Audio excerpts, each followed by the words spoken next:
If you're a parent or a future college student wondering how you'll ever pay for college, this show is for you. I'm so excited to be joined by a special guest, Alexandra Bono, the founder and CEO of Pelican. She goes by Allie, and as you'll hear in today's interview, she's on a mission to empower families to realize their dreams and secure a brighter future for their children's education. So if paying for college is on your mind, don't miss this episode.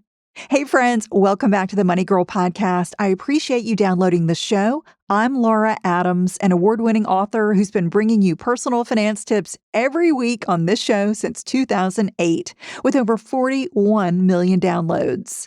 As always, you can reach me using my contact page at lauradadams.com. That's also where you can learn more about my work, award-winning personal finance books, and money courses. You can also leave me a message or a money question or maybe a show topic suggestion by calling 302-364-0308. I wanted to speak with Allie about 529 college savings plans because that's what her business Pelican at pelicaninvests.com is all about. Pelican offers college savings resources and allows you to create an education fund that you can share with family and friends, which is just brilliant. So that means they can also contribute to your child's future, either regularly or just for special occasions like a birthday or the holidays. Allie wants to break down barriers to quality education. And speaking of education, she earned an MBA from Columbia Business School with loads of distinctions. Allie's also been recognized as an inspiring fintech founder by New York Fintech Women and the New York Stock Exchange. In our interview, we talk about tips for families to afford education as costs continue rising, what Pelican's research found can increase a child's likelihood of going to college by 5 times, how a 529 college savings plan stacks up against other things like a UTMA, UGMA, and a Roth IRA, whether you need multiple 529s if you've got more than one potential student in your family, what happens to those funds if a beneficiary doesn't go to college, some new rules that are in the SECURE Act that actually reduce restrictions for 529s, and how you can enter a giveaway for a chance to win $1,000 for your child's education account, and much more. So please enjoy my conversation with Allie Bono. Allie, I am so excited to have you on the Money Girl podcast. Thank you for joining me. It's so great to be here with you today. Thank you for having me. I love talking to founders about their companies, their stories, especially female founders. So I would love to know how you got started in business. What made you want to create Pelican? And how did you start that business? You're so young and you've already had so much success. So I'm just so curious about where you started. Absolutely. I'd love to share my story with you here today. I always think back to a time that I was actually a student myself in college. And at that time, I had the opportunity to have a first internship at the U.S. Department of Treasury. And so, as you can imagine, one of your first roles, you're walking past the White House each day. But really, this idea of this dream role took a sharp turn when the financial crisis hit, literally in the middle of my internship. So this was really an opportunity that I was on the ground floor of the post-financial crisis era, which left a significant impact on me. And from that point on, I really dedicated my career to help building leading institutions build their consumer fintech products and helping individuals with their personal finances. But when I was a student again at Columbia Business School, I had the opportunity to become a new aunt. And as a new aunt, I knew the importance of education and wanted to start contributing to my niece's college fund. But despite having spent a decade building fintech products and aiding in personal finance and wealth management, I quickly realized how difficult it can be to choose the right plan and more, even more, the daunting idea of beginning to save and invest for a child, especially when we're thinking about the rising cost of tuition. So I really became captivated with this idea of empowering families to save for their kids' education, and this really led to the vision of Pelican. Pelicans, as birds, live in large communities where they look after one another like family members. So we built Pelican to be a trusted partner in education savings and to simplify the process of saving for education, making it accessible to everyone. So thank you for having me here today and being part of our story. Yeah. So I love that founding story and that you have such a mission to help families afford school. It is getting so expensive. And we keep seeing the cost of education rising year after year. It's not getting any cheaper. And I do find that families really are struggling. They're really trying to balance saving for kids, but also saving for themselves. They know they need to save for their own retirement, but yet they also want to save for their kids. And so there's this balance that families really need to strike. And so I do get questions from a lot of listeners that say, how in the world, am I ever going to afford to be able to do both? And I think that the trick really is starting early and finding ways to make those saving habits habitual, just, month after month. What can you put in, even if it's a little amount? That really is very powerful. So I would love to know if you have seen any sort of secrets, if there's any way that you've seen in your experience that maybe would increase the ability for a child to go to college or for parents to be able to afford college. What's working for families? Absolutely. And this is a question that I hear all the time as well. And the idea of saving for cost of college can feel like climbing a mountain. In particular, as you mentioned, there might be so many other expenses that are more immediate. So this thought is really daunting. But the challenge that we have is that because it's so daunting, there is a sense that this prevents action. So because individuals might think of that ultimate price tag, they actually have trouble beginning the process. And as you mentioned, starting early is the best thing to do. But really, when you start even small, when a child has a college savings account with just $500, it means that that child is 5 times more likely to go to college and graduate college than if they had no savings at all. So even when you think about that in the context of college savings, that is a huge win. But there's really 3 steps to why that is so important. And it's really because you have a goal. You have a belief that your child will go to college or have a plan that they'll pursue higher education. You have a plan to get there. And as you mentioned, this includes making a number of, seeing how this can impact your whole savings and investing goals, and really having someone who believes in you. So really step 1 is to set that goal, to be clear and realistic about what they are and why you're saving, and consider things like, what will the fund be used for? What are your broader savings goal? And a lot of times you won't be able to answer these questions, and you might not know a lot of questions. That's part of life. But setting these goals really gives you a target to begin working toward. And then next, step 2 is have a plan. So you have your goal in mind. It's time to create that plan. So what are some realistic steps that you can take potentially within your strategy and within your life as well? But this is really an interesting place where I feel that a lot of families get stuck as well. Because remember that it's not just you who is the only one saving for your child. Think about it as building a community of support. You can leverage government grants, other government programs, scholarship, support of family, friends, and even your employers to create this strong foundational support. even engage them in a way to share your goals.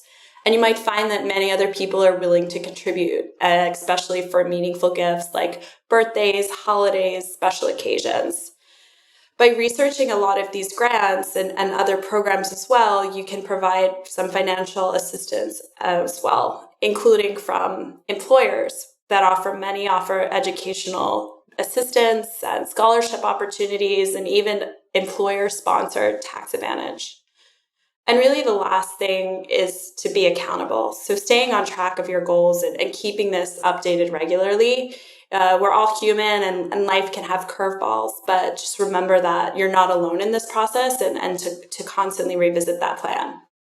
Yeah, that's a great action plan that you laid out. And I love the fact that you said there are other ways to get money. It's not all 100% parents. You really can find other sources of money for college. And, maybe if your goal as a parent is to pay 1/3 of a child's college, maybe they can get scholarships or grants for 1/3. And then maybe they work while they're in college to pay the final third. There could be a different arrangement for different kids, just depending on the family's need and what the parents are able to contribute. So yeah, I think, parents don't have to feel stressed about 100% of that cost. There are a lot of other options. So Allie, tell me how Pelican bridges this gap. How does Pelican work with education savings accounts? Kind of explain to me, what your business model is and what people can expect when they go to your site, pelicaninvest.com. Really, one of the number one things that we found is there is a lot of ambiguity in where to begin saving and investing. So we help families through this process to understand their options when it comes to saving and investing. And this could be thinking about a 529 plan that makes the most sense for them, other types of investment options.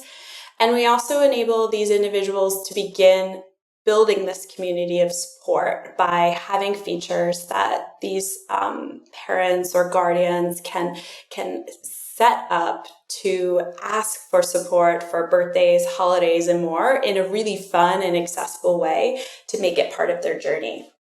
We have found that even this process of setting up the account and having those conversations enables exactly what we talked about, these parents to feel less like they need to reach that larger goal, but they're setting more shorter term, tangible milestones and feeling really gratified about them. Okay, great. So when visitors are there, they're going to be able to open an account that allows them to invite other people like family, friends to contribute to a 529 college savings plan. And they can also get more resources about saving for college in general. Is that what I'm understanding? That's exactly right. Let's talk a little bit about the 529 college savings plan. There are a lot of choices people have when it comes to using different accounts to save for kids' college. And I want to make sure that we talk a little bit about what a 529 actually is, kind of how it stacks up against other options, because this is a question I hear a good bit too. It's kind of like, well, should I open a UTMA or UGMA account? And if you have no idea what I'm talking about, I did a podcast recently about these accounts. If you want to dig into those, basically those are custodial accounts. And some parents think that that's the way that they want to save for their kids' college. I really encourage parents to look at 529 college saving plans because they do have some nice benefits.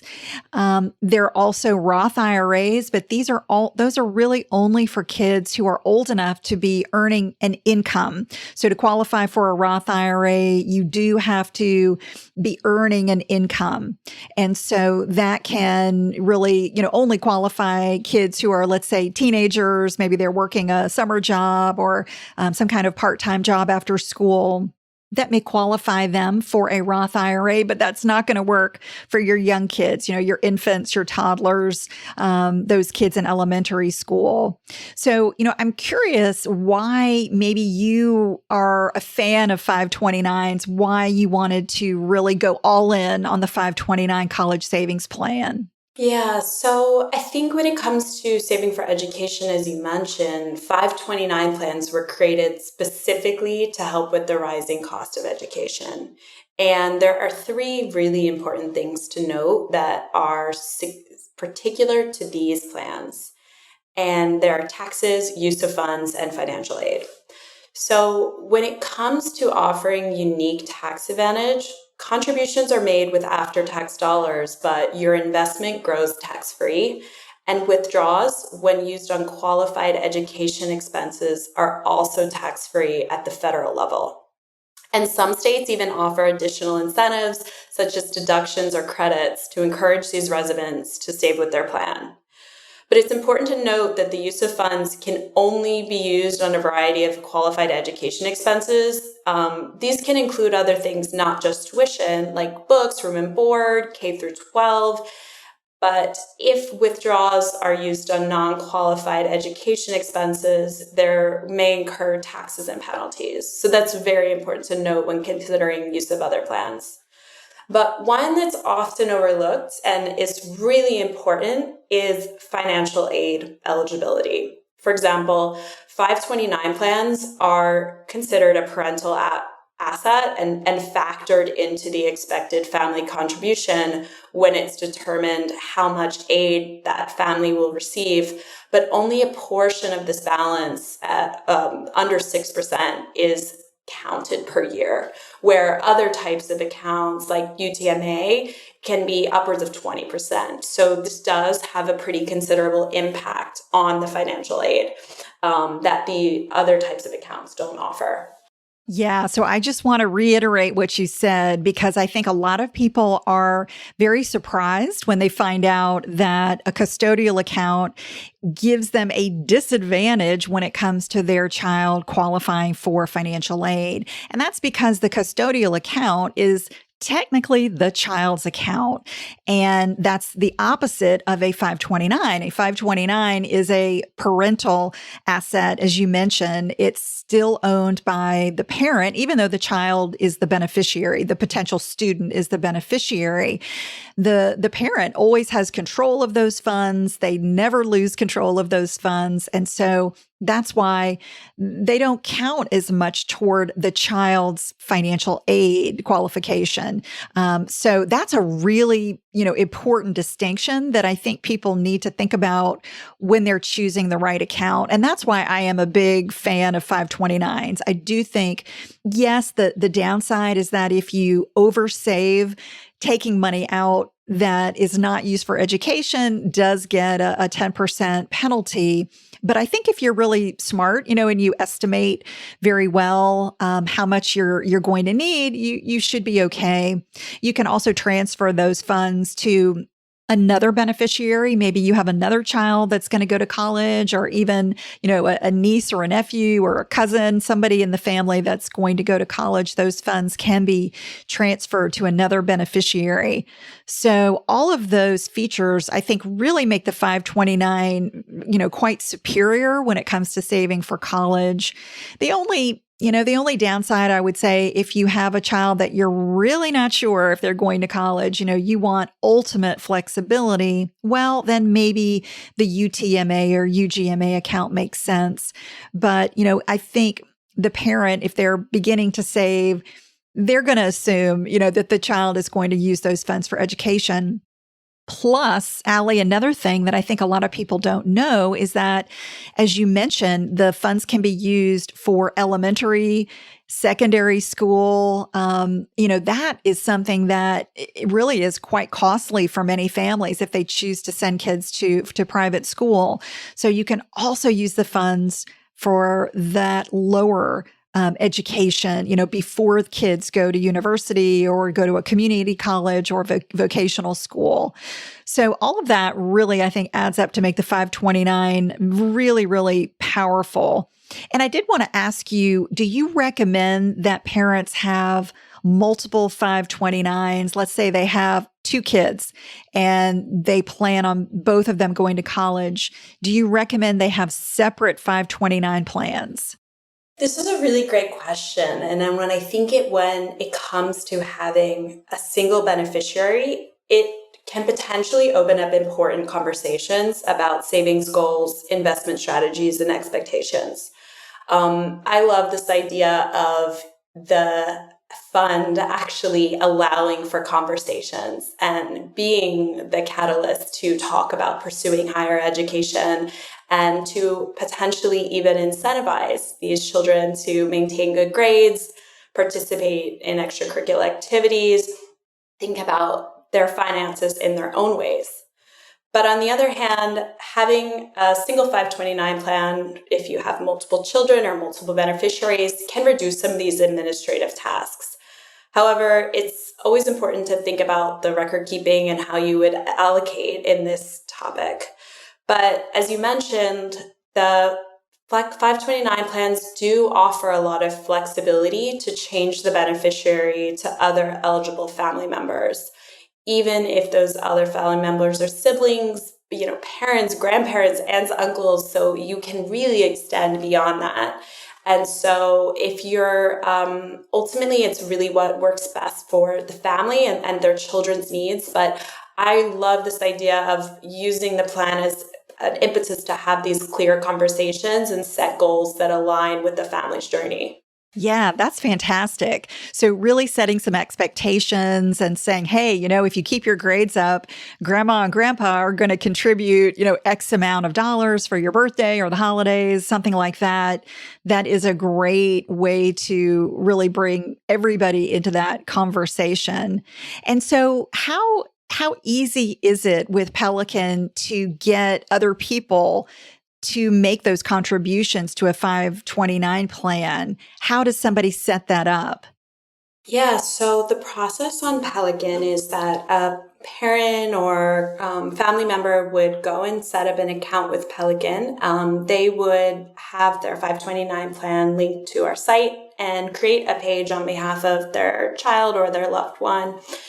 This is something that we found is a really nice personal touch where you can include information, a photo about the child, include their birthday, a savings goal if you would like, and then share that with family and friends. So you can share that with them in a variety of different ways, sending the link to them directly, send them an email, text message, etc. And then that family member has the ability to view their page and literally send a gift with a few simple clicks and check out with everything from Apple Pay, Google Pay, ACH, and debit and credit cards. And it goes directly to their 529 account. So we've really made this process super seamless and easy. And in the future, we're creating additional plans as well. So families can have recurring plans for birthdays, holidays, set up contributions for back to school, and more. That's amazing. I love that. Just kind of incorporating that savings into what's going on in the child's life and getting the family involved. I think that really does increase the likelihood that people will opt to do that, make a contribution as a gift instead of maybe buying the child something that they don't really need, getting started early with these contributions. As you mentioned, even just having $500 in the account, you said it increases the likelihood of a child going to college by 5 times. I mean, that's absolutely incredible. So yeah, I think little bits, little things can really add up to massive savings, especially if you start when a child is quite young. But let's say, Allie, that, you put money in a 529 and for whatever reason, the child decides not to go to college. Let's talk about some of the things that maybe parents can do with that money. There are some new rules that have been put into place that won't start until next year, but I just wanted to chat a little bit about those since they will be an option for families next year. And it's called just a Roth IRA rollover.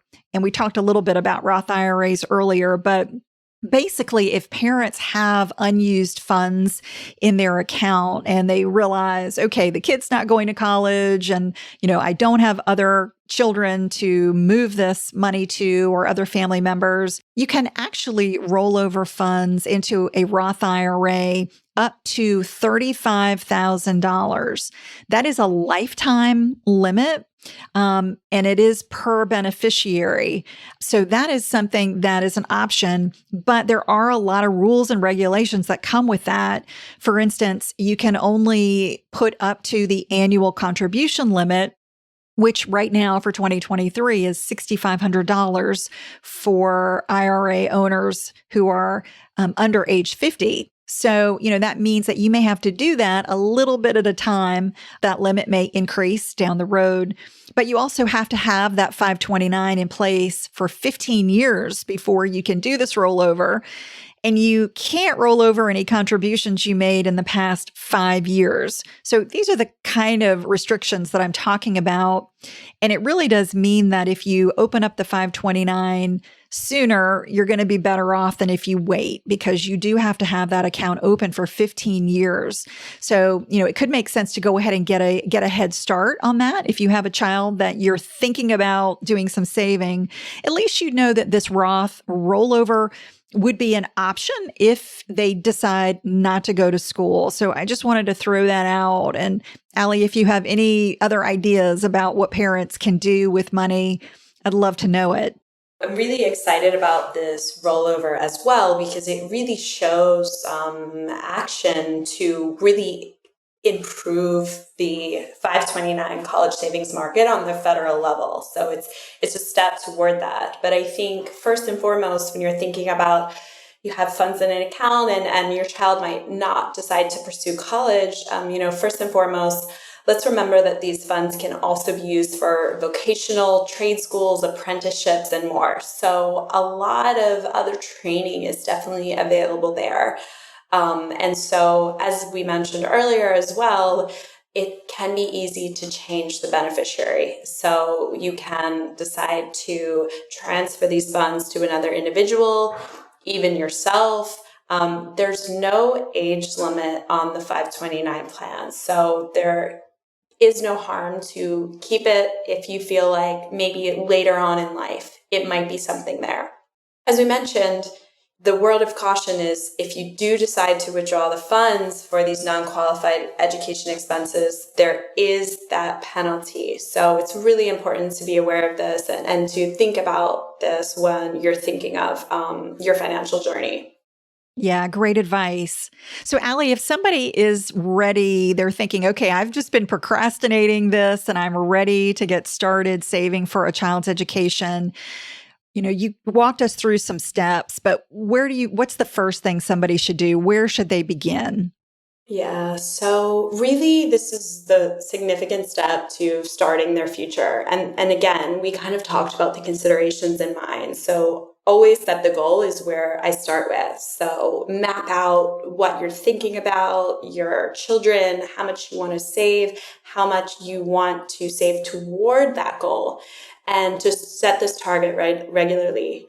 I really, as we mentioned, I think that 529 plans can be great options as they offer these individuals. So a lot of times this could be aligning with your state plan, especially if you plan to reside in the same state for a number of years or your child's education, because some of these plans also have great prepaid tuition incentives as well. So I would encourage you to do that. And then next, to really begin building this trusted circle of resources. And as we mentioned, different regulations can change, as we mentioned about the rollover with the IRA. So be updated with different types of news or progress about your journey. And really the main thing is transparency is key. Thinking about this, you're not alone in the process. If a family member also might have an account for your child, grandchild, etc., really to be transparent about that is super incredibly important, because I think the number one thing is about having that community of support and making progress toward those goals. Yeah, absolutely. So should someone open up a 529 before they come to pelicaninvest.com, or should they come to Pelican first to look at different resources for choosing their 529?